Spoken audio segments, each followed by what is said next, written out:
Aksidente. Dito sa may school. Pag-asa. Masakit siguro. Ano yung paa niya? Nagbabalag ka pala yan. Ano? Sa gulo, sa loob ng gulo. Oo. Umigit sila sa orin. Yun lang, hindi naman sila sa orin. Bye, ito. Bye, ito. Ilagay sa live.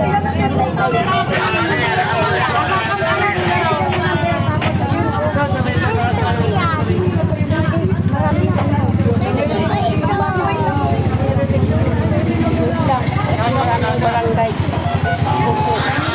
Ayun na. Marami yung tumutulong. Mga bata.